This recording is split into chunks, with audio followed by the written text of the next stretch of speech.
So with that, I will stop my screen and then she will give you the digital stage so you can share your presentation and tell us how are you doing with your nanosized drug delivery platform for making antibiotics more permeable and able to be absorbed in the body. Yes, can you see my screen? I cannot see your screen yet. You can? Yeah, maybe I can do it again. Just with music. That is. It was visible to me, Eva. Yeah, Oh, to me too, no problem. Uh-huh. That is a bit strange. Okay, can I see? Okay. Can you see it now, Talia? Right now, no. Can you share again? Now. No, Yes, okay. perfect. This is not the mode, right? Or Yes, now I can see it. Perfect. That's great. Yep. Thank you so much, Xiguo. And yeah, I will let you know when it's about 3 minutes. I will put my camera so you know that it's about 3 minutes left.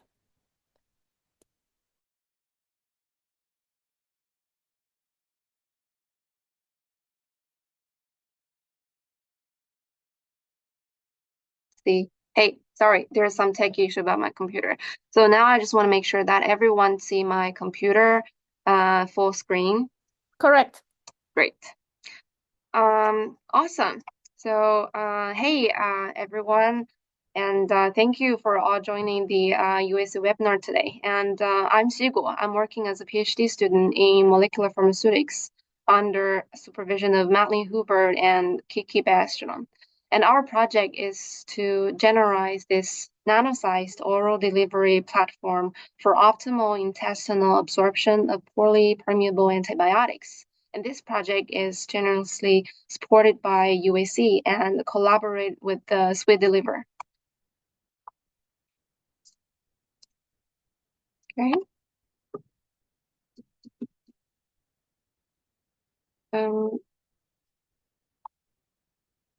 Okay. I'll say great. So first, the pivotal question is why we need more oral administration.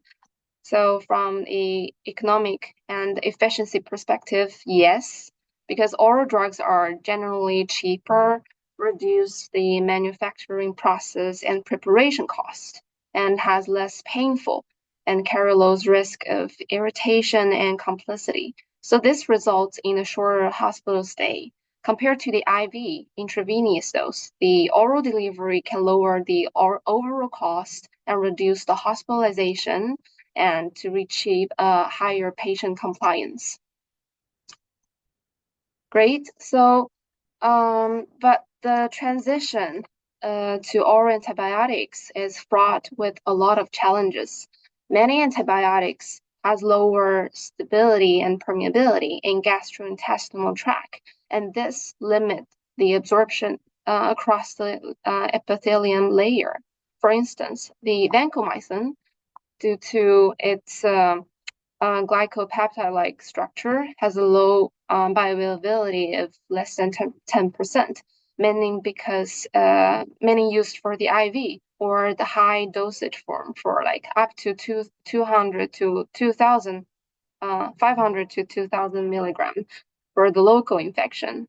Similarly, the clarithromycin's solubility issue demands also very careful oral absorption, and this dose for local infection needs to be very careful as well.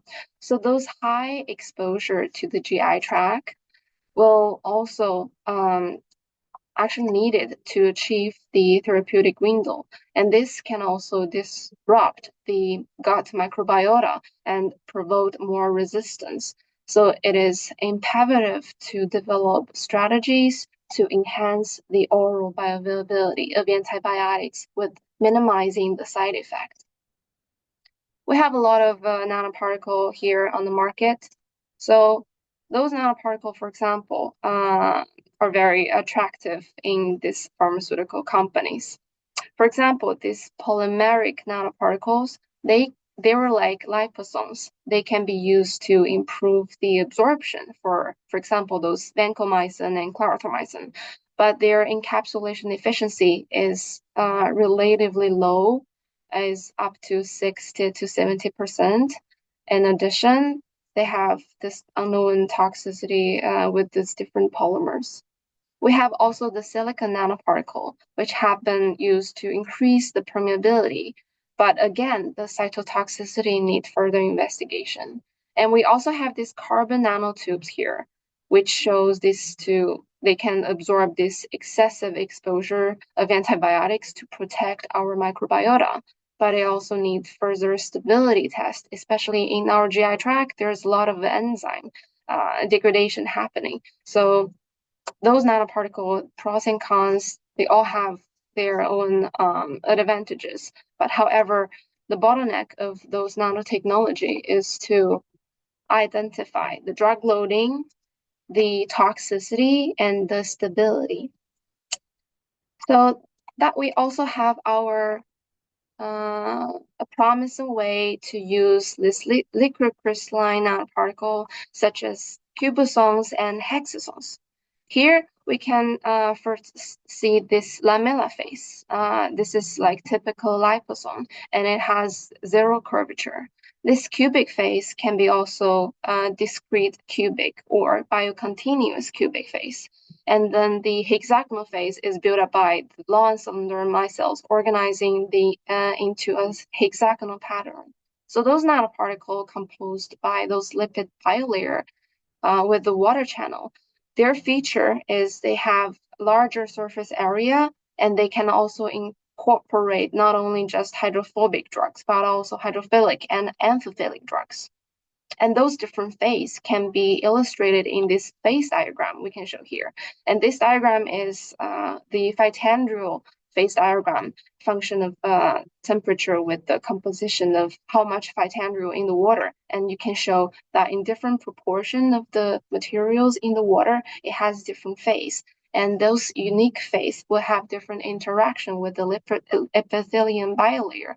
And that's our basic foundation of this research. Xiguo, just one thing. I don't know if you tried to point out to something before, but the laser pointer is not on, so we couldn't see that. Okay. Thank you so Yes, much I know. for No problem. because I think my screen is a little bit different now in different mode. So can you see them now? Yes, now yes. Awesome. So this approach is very unique for these multiple drugs to treat diseases, and it's particularly valuable in fighting against AMR, because in this way we can combine different antibiotics, even with different physical-chemical properties, to a simpler dosage form. And we can maybe replace some intravenous administration with higher patient compliance and less complexity and cost. So the overall goal of this project is to conceptualize this strategy and design this oral delivery system that can survive GIT tract, and then enhance the antimicrobial absorption in our intestine. But in this area, there are some issues that still remain to solve. For example, the interaction of this nanoparticle with the epithelium barrier, the enzyme degradation for these polymeric materials. So in this project, we will also discuss how our project to solve or to reduce the possible solution for those nanoparticles. So the specific aim of this PhD project is to first engineer this type of nanoparticle with liquid crystal phase. Second, to investigate the cellular interaction of those nanoparticles with epithelium membrane. Third, to utilize those 3D technology to apply to this strategy to multi-antibiotics for oral delivery system. The first project here is to engineer this type of liquid crystalline nanoparticle for oral combination antibiotic therapies. So what we're doing here is we first screening our lipid candidates. So we have a lot of lipids here to choose. the criteria of our candidates is the proportion of the head group with the lipid tail. So we want to reach this liquid crystal phase, and this phase needs to, the curvature of the lipids negative.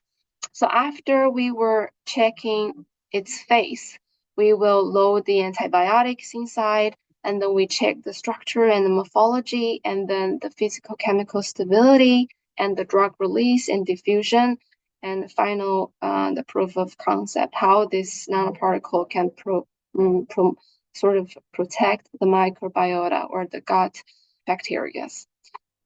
Again, the overall goal of the first project is to engineer this type of nanoparticle. So as we can see the first image here, our leads are composed by phytandriol, alpha-tocopherol, and farnesyl. And here is an example of a phase diagram of how we introduce alpha-tocopherol and farnesyl into phytandriol to transit the cubic phase to hexagonal phase. The reason why we want to have hexagonal phase is because a lot of research focus on cubic phase, and it's already established a lot of strategies. And then for those hexagon or this hexagonal phase, it remains a lot of doubts and space that we need to explore. And also we can use the SAX, small angle scattering, which is a techniques to check the structure in the nanoscale. So we can get closer to see how this lattice pattern changes in different temperature to confirm its liquid crystal phase in the different temperature changes. So after we changing its liquid crystal phase and we confirm its statement, we can load the drugs. The model drugs we're using here is vancomycin and clarithromycin, which has the low permeability. So we have two strategy of encapsulating those two drugs. First is called co-administration. The strategy is we using the single loaded nanoparticle for each type of drugs, and we mix those single loaded drugs into one vial to reach the combination therapy. And the second one is dual loading, we call them. And this is strategy that we sort of incorporate those two drugs into one nanoparticles. So those two strategy, we end up with different encapsulation efficiency, which is very important to, for example, later clinical application, because we want to have highest encapsulation efficiency as possible. And we also did the NMR dosing to confirm that if the drugs is moving with the nanoparticles, because the diffusion coefficient here confirms how the drugs diffusing with the nanoparticle or without. Then we can see if the drugs is actually encapsulating those drugs or not. So for example, for vancomycin, the drugs is pretty much the same with the nanoparticle, probably because its own colloidal structure. Because the vancomycin also has this micelle formation with its own structure, because it's a peptide and it's a big molecule. That's why probably the diffusion coefficient it's pretty much the same. But for the clarithromycin, we can see that the pure drugs with the nanoparticles has very different diffusion coefficient. And the ones with the nanoparticle shows a larger diffusion coefficient, which makes sense because it moves slower in our medium. That shows that this nanoparticle actually encapsulated those drugs. And then it's our morphology and structure identification. So here we can use the cryo-TM to confirm the SAX. By checking, so the first part here is the hexosome, those two, alpha-tocopherol and farnesyl. And we can see that it aligns with the results from the SAX. And also the cubic phase also aligns with the SAX pattern from here. So how we check how this hexosomes actually looks like. So you can see this small cylinder, and they were in this black curve, which is, for example, here, like circle by circle. And for this cubic face, we can see this small space, small rule lattice, and we can confirm how this structure looks like with the cryo-TEM. And next part is our physical stability test. So here what we're doing is we storage the nanoparticles formulation in different stages. I mean, 10 days, 20 days, and 30 days. So we want to see if the nanoparticle particle size or zeta potential or PDI, the polydispersity will change within 1 month. So we want to have very stable that we can storage them into this 3D syringe for the 3D printing that we can actually storage for a longer time. And here we can, we also use this lipolysis to mimic the vitro digestion process by using the acid and base to titrate the enzyme degradation and compare with this GMO, which is our positive control, because this GMO is a material for utilizing those nanoparticle, but it's digested by the enzyme. However, all our formulation remains the indigestible for the enzyme degradation. So, and later stage, we also did this in vitro stability test. This is the in vitro release. So we want to see how this drug release from these nanoparticles. So we were using basically just the ultrafiltration with the HPLC to measure the drug concentration. And we can compare the co-administration and the dual loading formulation. And here we can see that the co-administration is more stable in this vitro release profile. And if we enlarge, we can see that the release profile function of time is very interesting, because for both vancomycin and clarithromycin, they were having this burst release within the first 10 minutes. However, it reached the plateau in the later to 30 minutes.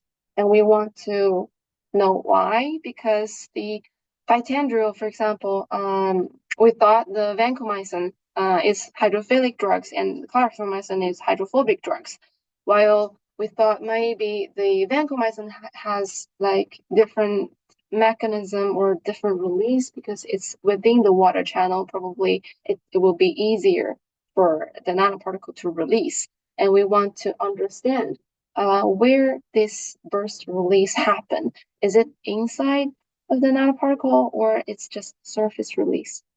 And this is another project with working with our colleagues Shakawat Hossein and Deer. And so here we did the MD simulation. So what we did is we created these nanoparticles. So we were here using the phytandrol farnesyl hexagonal system. So what we're doing is the purple is the water channel and the green one is the bilayer. So we put them together, and this darker blue one is our drugs. So, and this pink one is our polymer, and the blue is the water. So what we were doing here is we were comparing the free energy by pulling the drugs inside from the nanoparticle to the interface region. And we, by calculating the free energy and to compare the free energy barrier, we can know how this, how hard, how easy these nanoparticle, these drugs can release from the nanoparticle, and where these drugs can actually release from the nanoparticles. So what we can see here is compare the clarithromycin and vancomycin. The initial energy for vancomycin is actually lower than the clarithromycin, which actually makes sense because it's bigger and it's probably the initial energy of vancomycin is much higher than the clarithromycin because it's bigger, the molecule, and it's inside of the water channel. And we think it's probably harder for them to cross those barriers. But however, the final energy for the vancomycin to reach, to get out, is actually lower. That means the vancomycin probably has higher tendency to moving inside out compared to the clarithromycin. And compared to our in vitro drug release profile, we can also see that the vancomycin is released faster than the clarithromycin, which is aligned with our simulation data. And then later stage, we did this microbiology evaluation to check how these nanoparticles with different formulation influence on this E. coli and Enterococcus. And this project is working together with Helen Wang and Philip Carson. So what we're doing here is we were comparing again different formulation because our strategy is to optimize the best formulation to reach different goal. So here we were comparing the single loaded and the combination therapy. So here we have also our dual loaded drugs with our co-administration drug. So here you can see that compared to the pure antibiotics, we have the MIC value, which is much higher for the co-administration, even compared to the dual-loaded drugs. So we can see that we can conclude that the co-administration antibiotics has a stable strategy to actually protect those two bacteria compared to the pure drugs. So to conclude this project one, what we can see here is we engineered the nanoparticle successfully, and we showed that the co-administration formulation had a better drug protection and long-term stability with the dual loading formulation. And we can see that this type of nanoparticle can protect the commensal bacteria like E. coli and Enterococcus from the antimicrobial impact. And then the second project is about to understand how this nanoparticle interact with the epithelium membrane and to validate its permeability, because we want them to be, because there's a lot of in vivo study later stage to show that they can improve its oral bioavailability, but we don't know why. So this project is to design to understand why this happens. So after preparing and characterize those nanoparticles, we do the cytotoxicity study, and then we check the permeability, and then we investigate the cellular interaction by using both differentiated cells and undifferentiated cells. Why we're using both cells is because most of the study using the undifferentiated cells and the endocytosis pathway is very different if we're using different undifferentiated cells. And to using these differentiated cells, we have tight junction function, we have different morphology and structure, and we also have this monolayer to help us to get closer to understand what is real closer circumstances for the in vitro and in vivo environment. So the overall goal is to explore the possible cellular mechanism for understanding this nanoparticle interact with the cellular membrane.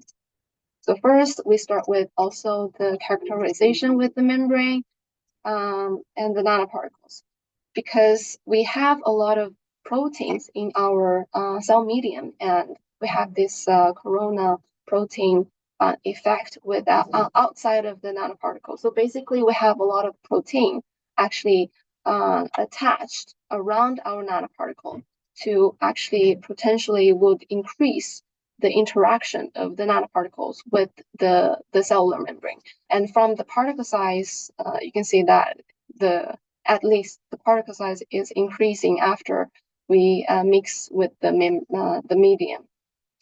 Because of the time, I'm just going to quickly go through here. So what we're doing here for the permeability study is we were using this transwell setup. So we were differentiate the cells for 21 days, and then we put our nanoparticle inside, and then we measure the drug concentration in this basolateral site to check if the drug concentration is higher compared to use only the antibiotics. And to check the membrane integrity, we were using tear as a standard goal. Also, we were using this lucifer yellow, which is a very hydrophobic substance. And usually the lucifer yellow's permeability is very, very low because it's hydrophobic compounds. And this is how we actually check the integrity of this kind of membrane.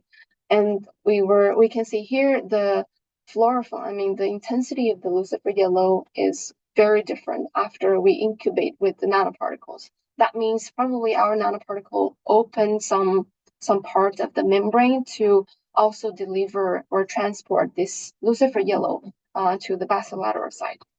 We also had our permeability study here that we calculated the permeability profile for vancomycin and clarithromycin. So you can see that they were increasing from 0 to 2 hours.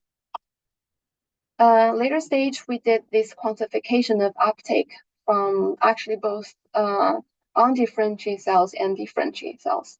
And we can see that for these MDCK cells and CACO2 cells, the uptake is increasing. With the concentration of the nanoparticles. However, for the differentiated cells, we see no uptake after 7 days or even up to 21 days. And because this project is still ongoing and we still figure out why this happened, possible reason could be because we have the rhodamin dye insert into the biolayer. So it's probably because the some fusion of the nanoparticle with the membrane. So the dye will release and show lower probably signal from the flow cytometry, or probably it has different, it should has different mechanism compared to the undifferentiated cells.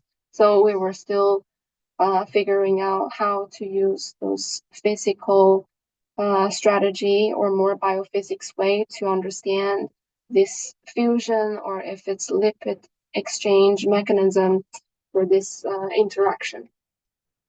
The first project here is to see and characterize this 3D printed lipid crystalline nanoparticle as a strategy for oral antibiotics delivery. So first, we screening our lipids by printability. So once it's printable, we will optimize the gel, and then we will do this structure and morphologically characterization and rheology characterization, and then tablets, and then we check the drug loading and the release. And this project is collaborated with our colleagues Lydia and our master student Jovan.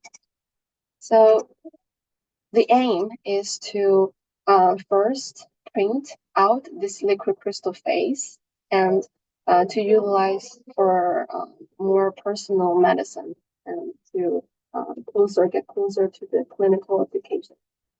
So how do we print these nanoparticles, or to print these tablets?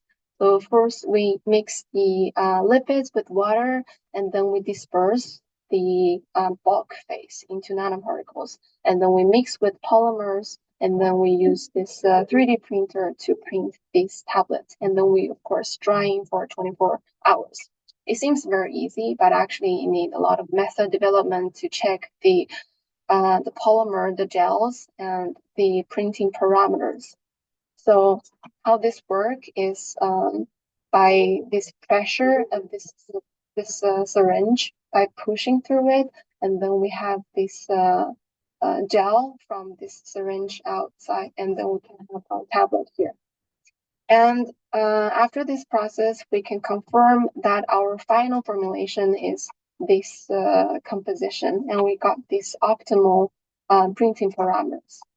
And then we did our tablet characterization and structure confirmation.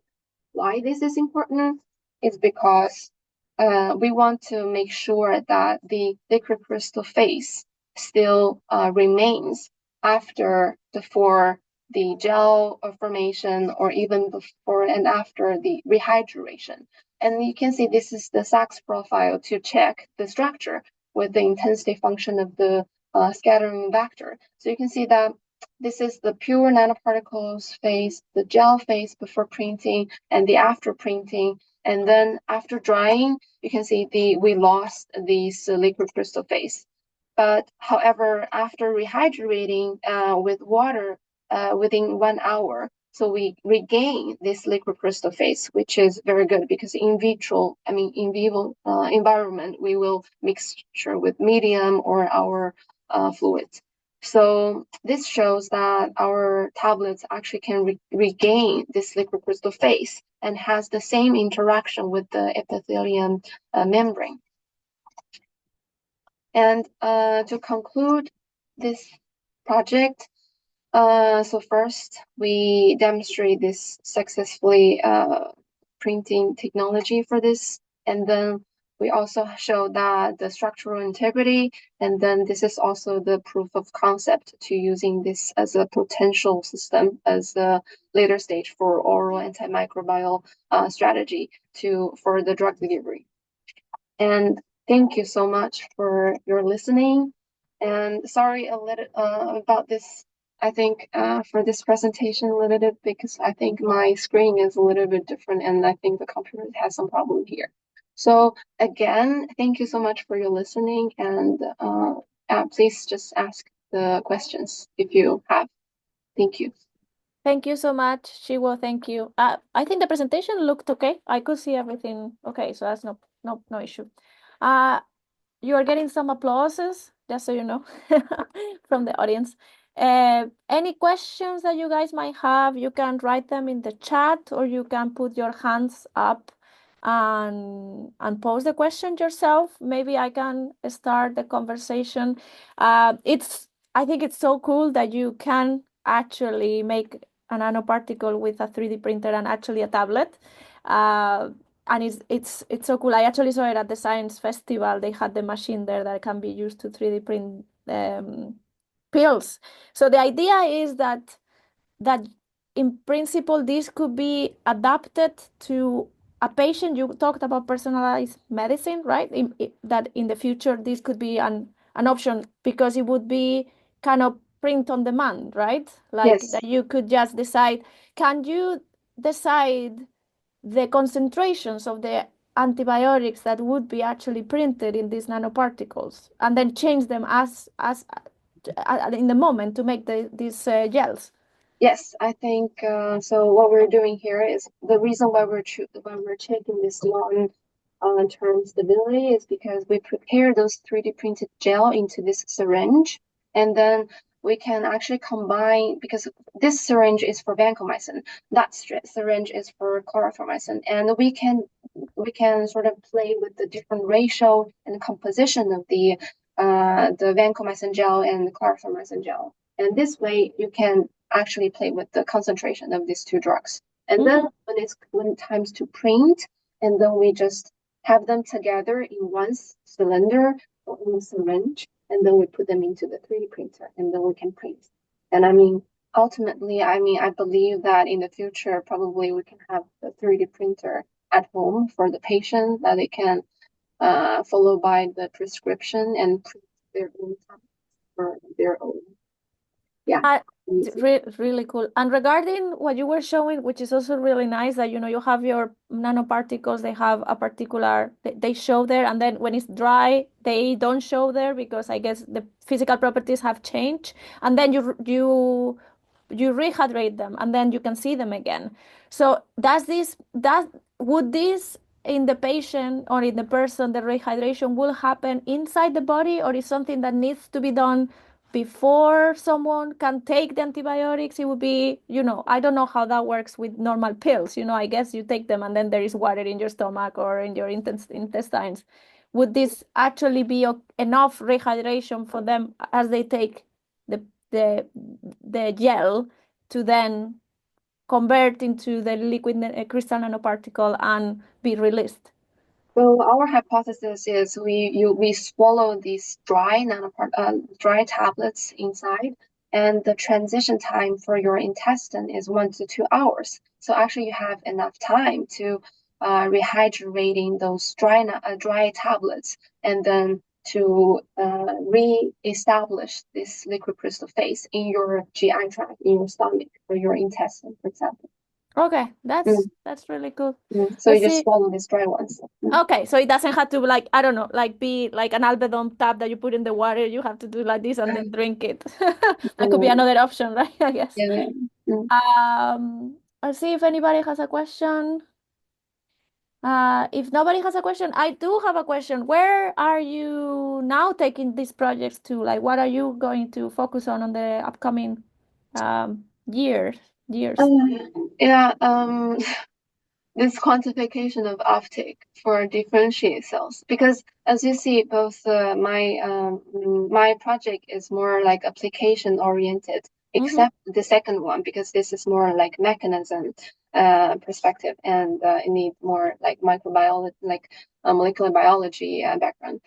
And for now, this differentiate cells has no uptake from the flow cytometry, and we were still investigating what is the ratio of different mechanism in this process, and most importantly, if there is a ratio, and what is that ratio, or why?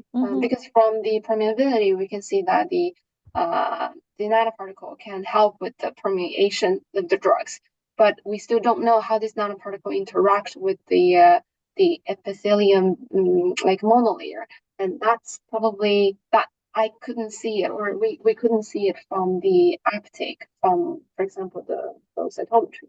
And this is the ongoing thing. And I mean, growing those cells, it usually takes 21 days, and that's why this project actually has been going for more than 1.5 years. So it's slow, yeah, I can imagine. Yes. One question regarding the monolayer in the intestine. So the monolayer, is it made of both differentiated and undifferentiated cells, or only differentiated cells?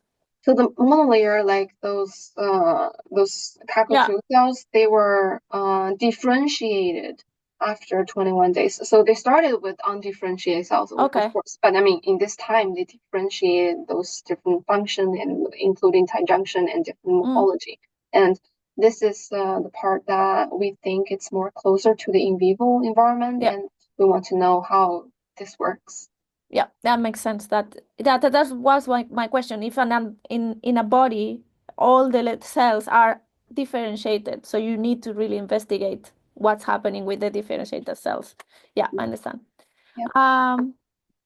Let's see if we have any questions.